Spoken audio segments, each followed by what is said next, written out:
Bom, rapaziada, aqui estamos, mais uma manhã, o vídeo tá saindo já no início da tarde para mais um Café com Lucas. Hoje eu não vou nem dar um migué da canequinha aqui, não tô tomando café nesse momento, já tomei café bastante por essa manhã, mas vamos lá, vamos para mais um Café com Lucas, respondendo as perguntas de vocês aí do outro lado, os inscritos aqui no canal, que podem mandar suas perguntas, sempre lembrando, o vídeo sai no final de semana, no dia que não tem jogo do Inter. Amanhã tem Clássico Grenal, 448, então hoje, sábado, que não tem jogo, eu vou parar aqui para responder as perguntas de vocês. Vocês fazem lá no meu Instagram, underline o Lucas Dias.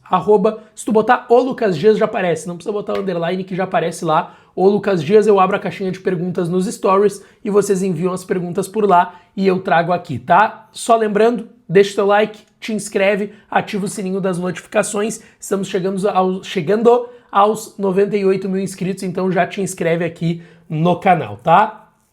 Gente, as perguntas aqui, tem algumas, a maioria vão ser lidas, né? Não sei se vai dar para ler todas, porque tem bastante coisa e principalmente bastante coisa sobre o Grenal, tá? Então eu vou começar respondendo tudo que envolve Grenal, o momento do Inter, e vou respondendo aqui, tá? A primeira, do Augusto. O Roger vai ser demitido se não vencer o Grenal? Cara, eu acredito nisso, tá?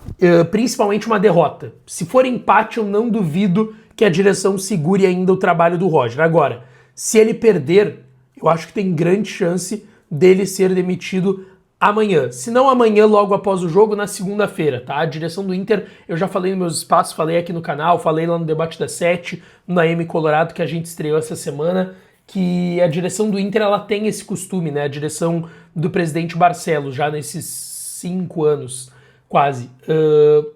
Ele geralmente não demite logo após o jogo. Eu lembro de demissão após o jogo do Kudê. O Kudê foi desligado após o jogo, a saída dele foi comunicada, mas eu lembro Miguel Ángel Ramírez, Medina, Aguirre, Mano, sempre no dia seguinte, tá? Então pode ser que isso aconteça. Se perder amanhã, talvez não ser demitido amanhã e sim na segunda-feira. Agora, se ele vencer, ele tá mantido. Se ele empatar, eu não descartaria ele permanecer com o empate. Eu sei que se ele empatar, o ambiente vai se tensionar mais ainda. O Inter tem que... Pro Inter amanhã é vencer o Grenal no Beira-Rio, tá? Ainda mais jogando dentro de casa, com apoio de mais de 35 mil torcedores do Internacional. A pressão vai ser grande, provavelmente se empatar vai sair vaiado. A gente sabe, é vencer, mas eu não descartaria empatar e ficar o Roger, tá? Agora, se perder, vai ficar insustentável. E aí eu vejo como uma grande possibilidade uma demissão do Roger amanhã, tá? O Leonardo mandou aqui, qual trabalho é pior? Essa pergunta é boa. Qual trabalho é pior? Mano ou Roger? Cara, eu acho que o trabalho do Mano é pior no Grêmio, tá? Porque é o seguinte, eu acho que o time do Grêmio, ele era até essa janela pior do que o do Inter, agora eu acho que deu uma igualada bem considerável nos elencos e nos times titulares, tá? Só que o Roger, ele tem um trabalho de mais tempo e o Roger teve mais altos no Inter do que o Mano no Grêmio, até pelo maior tempo de trabalho. Roger chegou ano passado, teve aquela sequência de 16 jogos de invencibilidade, classificação para Libertadores, a classificação no Grupo da Morte em primeiro lugar, a conquista do Gauchão e o momento desde a parada, de antes da parada do Super Mundial, é de instabilidade de um trabalho que vem sendo ruim do Roger desde ali o mês de maio, abril, tá? Desde maio eu diria que o trabalho do Roger é ruim no Internacional, tá? Só que o Mano, cara, o trabalho do Mano é muito ruim, cara. O trabalho do Mano é pior do que o do Roger, sim. O Mano cai nos playoffs da Sul-Americana pro Alianza Lima, em casa, saiu vencendo aquele jogo, tinha que fazer mais um gol para ir pros pênaltis e toma um gol do Barcos no final. O Mano vem de um trabalho ruim dentro do Campeonato Brasileiro, perdeu pro Sport, pior time do campeonato dentro de casa, perdeu agora pro Mirassol. É verdade que o Mirassol tá jogando muito bem, tá despontando bem no futebol brasileiro, mas não dava para perder em casa. Ali o Grêmio lotou a arena, era para ganhar e ir na força da torcida também, e perdeu com mais de 40 mil torcedores do Grêmio em casa. O Mano tem o empate contra o Flamengo, que talvez seja ali um dos melhores momentos da temporada mais recente, mas não dá nem para dizer que foi um momento, foi um jogo, tá? E aí o Grêmio empata com o Ceará em casa, tem outros jogos bem ruins do Grêmio. Na Sul-Americana, o Grêmio não consegue classificar direto, tem que jogar os playoffs e também por um trabalho ruim do Mano, com jogos bem fracos contra Atlético Grau, que é 14º quarto, quinto do campeonato peruano. Assim, o trabalho do Mano é pior do que o do Roger, tá? Pra mim isso é indiscutível. Mas a gente tá nivelando dois trabalhos por baixo, porque o momento do Roger, repito, de maio até aqui também é muito ruim. Então eu acho que tá bem nivelado por baixo os dois trabalhos, mas o do Mano eu acho que é pior no Grêmio, tá? O Márcio perguntou aqui, qual time tu escalaria no Grenal? Eu iria, e eu falei isso nos meus espaços, quando o Roger treinou durante a semana com 3 zagueiros e cresceu a possibilidade dos 3 zagueiros, eu fiquei feliz, cara. Eu queria ver um Inter mudando o seu esquema. Eu lembro aqui, o Roger jogou com 3 zagueiros contra o São Paulo, começando o jogo, foi antes do jogo de ida contra o Fluminense no Beira-Rio da Copa do Brasil, então ele poupou todo o time praticamente, jogou com 3 zagueiros e o Inter, repito, o Inter não fez um mau jogo contra o São Paulo jogando com 3 zagueiros. Do meio pra frente foi inoperante, criou muitas poucas oportunidades, tá? Mas o jogo, mesmo com reservas e com 3 zagueiros, não foi ruim. Ali marcava a volta do Mercado, que foi o melhor em campo, a estreia do Alan Rodrigues, que foi o melhor em campo junto do Gabriel Mercado. Os 3 zagueiros eram Mercado, Juninho e Cleiton Sampaio. Juninho e Cleiton Sampaio fizeram boas atuações, os dois, tá? Então eu queria ver o Inter com 3 zagueiros. Para início de conversa, eu queria ver o Inter no 3-5-2. Mas, ao que tudo indica, isso não vai acontecer. No vídeo da noite a gente vai falar mais sobre o time do Inter, sobre a concentração, os relacionados pro Clássico Grenal. Mas eu queria ver o Inter com 3 zagueiros e com o Mercado entre eles, tá? Mercado centralizado entre os zagueiros, Vitão, pela direita e Juninho pela esquerda da zaga. Era a ideia de time que eu tinha. Rocher, Vitão, Mercado, Juninho, Aguirre numa ala, Bernabé na outra, Thiago Maia e Alan Rodrigues, Alan Patrick mais à frente e lá no ataque Carboneiro e Borré. Esse seria o time que eu escalaria para o Clássico Grenal. Aí vocês vão me dizer, pô Lucas, tu usou como exemplo o jogo contra o São Paulo que o Inter perdeu em casa. Cara, uma coisa é uma coisa, outra coisa é outra coisa. Do meio para frente o Inter foi inoperante e os 2 gols do São Paulo foram de bolas paradas. Bola parada vale, óbvio que vale gol de bola parada e foram desajustes defensivos que o Inter teve. Agora, o Inter não foi dominado pelo São Paulo, o São Paulo não ficou agredindo o Inter o jogo todo, criando uma série de oportunidades, não. O Inter fez até um jogo seguro, só que em 2 desajustes defensivos, em bolas paradas, o Inter tomou 2 gols do São Paulo naquele jogo do Beira-Rio. E agora contra o Palmeiras, o Inter tá tomando 4-0, o Roger bota 3 zagueiros no segundo tempo, o Carboneiro faz um gol, o Inter não toma mais nenhum e deu uma melhorada. Tudo bem que o Palmeiras tirou o pé, mas o Inter deu uma melhorada com 3 zagueiros contra o Palmeiras também. Então eu queria ver essa mudança e esse time que eu citei seria o time que eu escalaria no Clássico Grenal, tá? A Luísa mandou aqui, não acha que o Roger deveria ter sido demitido antes e termos já um novo trabalho nesse Grenal? Eu concordo. Para mim, o Roger já está o famoso hora extra, né? Como a gente brinca no futebol. Para mim, o Roger já poderia ter sido desligado do cargo, tá? Repito aqui, tá? Eu acho que é muito importante eu deixar isso claro aqui. Eu gosto do Roger. Acho bom treinador. Acho com ideias super legais, um cara que no dia a dia, quando já pude e tive a oportunidade de trocar ideias sobre futebol com o Roger, é um cara super inteligente, super estudioso, tudo isso. Acho que ninguém discorda disso, tá? E que ele é um bom treinador. Agora, o trabalho dele desde maio no Inter é muito ruim. A gente tá falando de maio, abril, não, perdão, maio, abril não. Maio, junho, julho, agosto, setembro. A gente tá falando de pelo menos 4, 5 meses, considerando que teve um mês de parada ali do Super Mundial, 4 meses que o trabalho do Roger não se sustenta. O grande objetivo do Inter na temporada era ganhar as Copas. Uma das 2 Copas chega longe. Caiu nas 2 oitavas. Beleza que uma contra o Flamengo, mas a outra era contra o Fluminense. Era pro Inter ter avançado contra o Fluminense. O Fluminense não é que tu olha o Fluminense e diz, nossa, o Fluminense é muito mais time que o Inter. Não, nada disso. O Fluminense foi bem treinado naquele momento ali pelo Renato. Agora no Campeonato Brasileiro até tá mal. Mas dava pro Inter ter passado pelo Fluminense e brigado pela Copa do Brasil. Teve o azar de cair no sorteio contra o Flamengo. O Flamengo é muito mais time que o Inter, mas também poderia ter competido mais contra o Flamengo, por mais que eu acho que a eliminação contra um time como o Flamengo é natural, é do jogo, mas poderia ter competido mais contra o Flamengo. E essas são cobranças que eu venho fazendo sistematicamente ao trabalho do Roger e acho sim que ele já deveria ter sido desligado do cargo. O Inter deveria ter encontrado um novo treinador. O Roger teve tempo, isso é importante, não dá pra dizer que o Roger não teve tempo. Ele teve a parada do Mundial, teve mais de uma data FIFA para melhorar o time e não melhorou. O Inter segue mais do mesmo. Então, por isso, hoje eu entendo que o trabalho do Roger já bateu no teto e ele poderia ter sido desligado. Acho que o Inter adiou. Acho que o Inter adiou isso, tá? Teve mais perguntas sobre o Grenal? Deixa eu ver aqui. Sobre Grenal, é que tem perguntas repetidas, né? Eu não vou ler de todo mundo porque tem muita pergunta repetida. Teve mais de uma pergunta, que nem a do Márcio, de qual time tu escalaria no Grenal, se o Roger vai ser demitido, que foi a primeira pergunta aqui do Café com o Lucas, que foi a do Augusto. Teve mais de uma pergunta se o Roger seria demitido em caso de não vencer o Grenal. O trabalho do mano do Roger foi só essa do Leonardo. Sobre Grenal, eu acho que é isso. O Elias faz uma pergunta legal, tá? E não é só a dele, tem outras sobre outros aspectos de como veio a ideia do Manhã Colorada. Cara, deixa eu falar aqui então rapidamente, para quem não acompanhou, fica também o convite. A gente está com o nosso programa que é o AM Colorado dentro do Manhã Colorado. Manhã Colorada é uma manhã de programação de segunda a sexta falando do Internacional lá no canal do Baldacinho. Começa às 8 horas da manhã e vai até às 11. Eu, Lucas Colar, Taigor Jank e Douglas Demoliner entramos às 9h30 e vamos até às 11. 1h30 de programa falando de Inter, do nosso jeitinho, como vocês bem conhecem, tá? E esse é o AM Colorado. Como que veio a ideia? A gente tá bastante tempo nessa ideia, tá? Dá pra dizer que tem mais de ano que a gente fala sobre... Que a gente fala, tá? Não trabalhando nisso. Tem mais de ano que a gente pensa em ter um programa.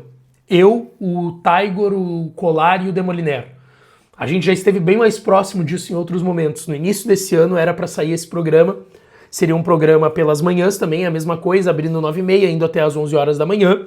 E por alguns fatores externos, o programa acabou não saindo do papel. Esse programa, eu, Colar, Taigor e Demoliner. Seria até outro nome, tá? E não saiu por diversos fatores. Porque, cara, para vocês entenderem, a gente não chega e entra no ar e já era. Não é isso. Para tu ter um programa, tu tem que ter parceiros comerciais, o estúdio, que a gente queria sempre fazer presencial e não só quadradinhos. A gente deve fazer quadradinhos nas férias e tal, quando não tiver jogo, mas a ideia era ter o programa todos os dias presencial, né, de segunda a sexta. Então isso envolve, cara, muitos fatores. O Colar mora em Gravataí, o Demoliner mora mais na Zona Sul, eu já morei bem perto do Demoliner, hoje eu moro no Partenon, moro numa região mais central de Porto Alegre, o Taigor também mora do lado ali do Beira-Rio, no Menino Deus. Então...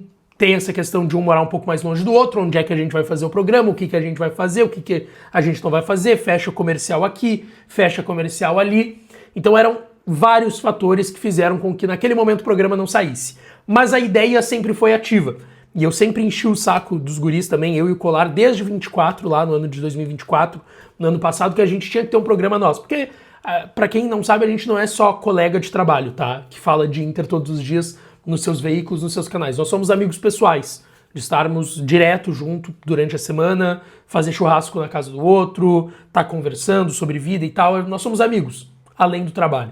Então a gente queria ter esse programa entre amigos para falar de Inter e eu acredito que a gente estaria aí juntando, não todos os principais, mas dos principais setoristas de Inter aqui do Rio Grande do Sul, que é o Taigor, o Demoliner, o Colar. Claro que tem vários outros nomes, mas a gente ia fazer o programa nós quatro. Não aconteceu por esses fatores que eu citei.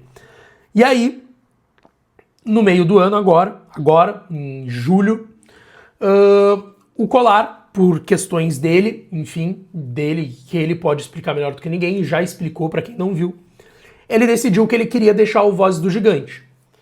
E aí ele comunicou o sócio dele, que é o Alexandre Erich, um beijo pro Erich também, que é um baita cara, que eu adoro, tá? Que ele estaria saindo do Vozes do Gigante.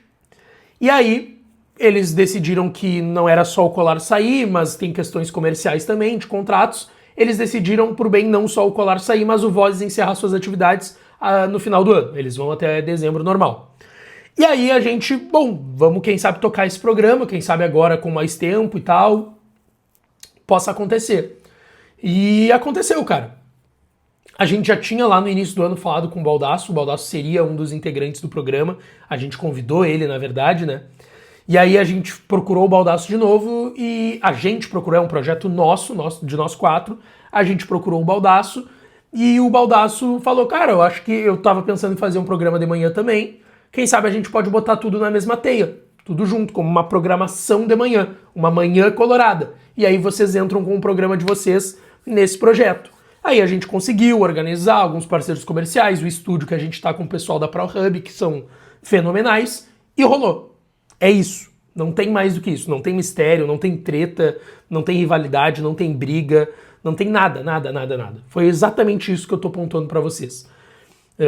E aí surgiu o nosso AM Colorado dentro do Manhã Colorada, de segunda a sexta, das 8 às 11 da manhã. Nós entramos com um debate das 9h30 às 11. É basicamente isso, tá? Teve mais gente que perguntou aqui, o Magno Souza, o Gabriel Stasiak mandou até aqui, pretendem contratar mais pessoas para o projeto AM Colorado com vocês? Tem chance, tá? Não para agora, a gente tá recém começando, foi a primeira semana de programa, já foi um sucesso, a audiência a gente adorou, foi assim, a gente até não esperava que seria tanto numa arrancada, mas pode ser que aconteça, novidades no próximo ano. A gente tá agora se encaminhando para um final de 2025 já, né? Então acho que pode acontecer sim. O Almir, cite o camisa 9 ideal pro Inter em 2026. Poxa, Almir, difícil, tá? Meu sonho de princesa, vou até ver como é que ele tá, seria... é que ele foi contratado em julho, né, cara? Ele foi pro Alcatia, eu tinha esquecido disso. Eu queria muito o Reteg, italiano, tá? Que já esteve na minha... Ele é argentino-italiano, né? Já jogou aqui também. Jogou no Tigre da Argentina, se eu não estou equivocado. É lá que ele surge. Bateu o Reteg. Meu sonho de princesa seria o Mateu Reteg. Mas... cara, eu não sei se o Inter vai fazer um grande movimento pro atacante, tá? Eu acho que é bem possível que o Borré fique. Não duvidaria disso, Almir. O Thiago mandou aqui, tem chance de chegar alguém? Cara, pouco provável no Inter, tá? A janela do Inter tá basicamente fechada. Vale lembrar que ainda tem abertas para inscrições no Campeonato Brasileiro até dia 3 de outubro, mas aí teriam que ser jogadores que não viessem do exterior, porque a janela do exterior pro Brasil já fechou. Teria que ser um jogador do futebol brasileiro que tivesse rescindido dentro da janela para poder ser inscrito até dia 3 de outubro. É uma burocraciazinha chata, mas eu não acredito, tá? O Inter vai fechar a janela com 3 contratações, que são Richard, Alan Benítez e o Alan Rodrigues, tá? O Marcos, temos que conseguir o título de 2005. O que tu acha? Vamos lá. Vou tentar ser breve no que eu penso sobre. Eu não vejo nenhum problema do Inter tentar o título de 2005. É importante colocar que o Inter não está tentando que saia o título do Corinthians e venha pro Inter, não. O Inter está tentando ser também, assim como o Corinthians, reconhecido como campeão brasileiro de 2005. E eu acho isso bem ok. Se eu não me engano, tá assim em relação ao título de 87, né? Flamengo Sport. A gente sabe que se não fosse a arbitragem daquele ano e tudo que aconteceu, o Inter teria sido campeão. O Dualib, que era presidente do Corinthians na época, disse o mesmo, que o Inter era o campeão de direito do Campeonato Brasileiro de 2005. Eu não acho errado terem anulado os 11 jogos. Eu não acho que os 11 jogos foram o grande ponto pro Inter não ter sido campeão. Eu acho que também foi. Mas, a partir que o Edilson Pereira de Carvalho diz, assume, e foi descoberto pela investigação, que ele manipulou o resultado de um jogo, desculpa, todos os jogos que ele apitou, mesmo que ele diga que ele não roubou nos outros, tem que ser anulados. Todos os outros jogos têm que ser anulados. Eram 11 jogos. O jogo anulado do Inter, o Inter ganhou. O ponto é que o Corinthians tinha, se eu não me engano, perdido um e empatado o outro e ganhou um desses e empatou o outro. E aí fez 4 pontos. Esse é o ponto. Agora, ter anulado os 11 jogos, eu não consigo achar errado, gente. Porque assim, é um cara que roubou, manipulou um jogo. Como é que eu vou acreditar na palavra dele que ele não manipulou os outros 11 jogos? Como é que eu vou acreditar na palavra dele se ele já manipulou um e ganhou dinheiro com fazendo isso? Como é que eu vou acreditar que os outros, porque ele disse que não roubou, não foram roubados também? Não foram manipulados? Não tem como acreditar nisso. O principal ponto é a arbitragem do Márcio Rezende de Freitas no pênalti, claro, em cima do Tinga, na saída do Fábio Costa. Ali era pro Inter ter tido o pênalti, expulsão do Fábio Costa, o Inter possivelmente ganharia daquele jogo do Corinthians e tinha tudo para ser o campeão brasileiro. Para mim, ali tá o erro crasso. Ali tá o problema crasso. Além de que foi um campeonato que já ficou sujo por natureza por conta dessa manipulação de resultados e de tudo que aconteceu naquele ano. Então o Inter brigar por isso, tentar isso, justíssimo, para mim é do jogo, tá? E tem que acontecer, inclusive. Inclusive, lamento que tenha acontecido 20 anos depois, poderia ter acontecido antes já.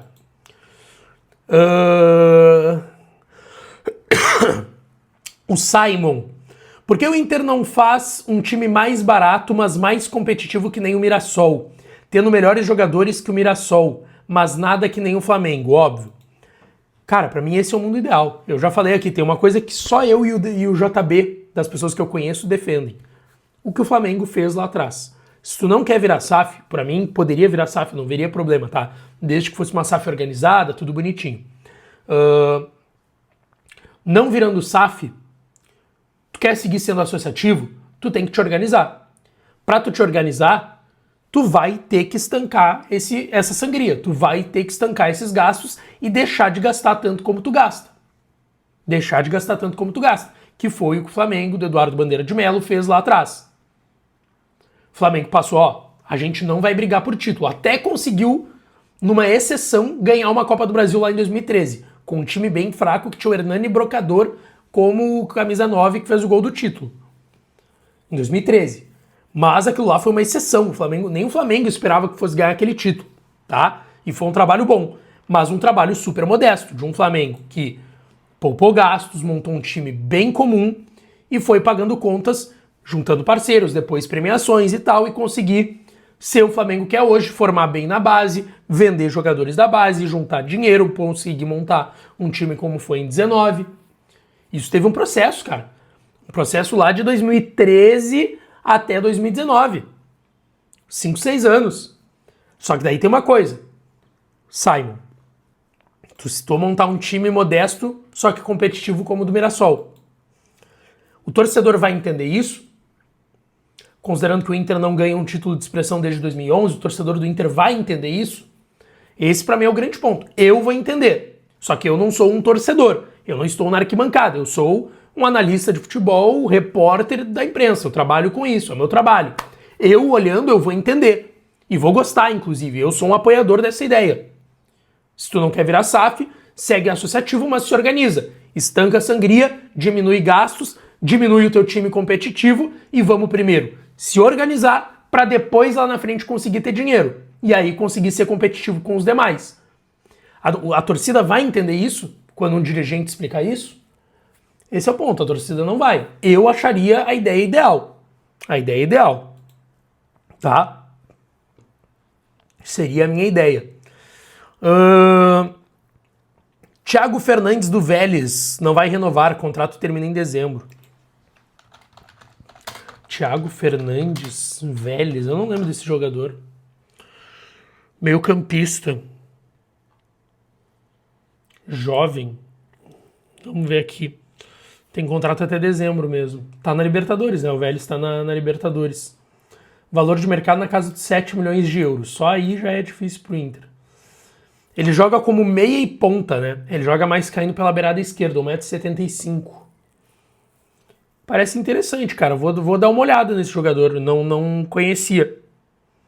Até não consegui olhar o Vélez e Racing porque eu tava no debate das 7, tava no ar.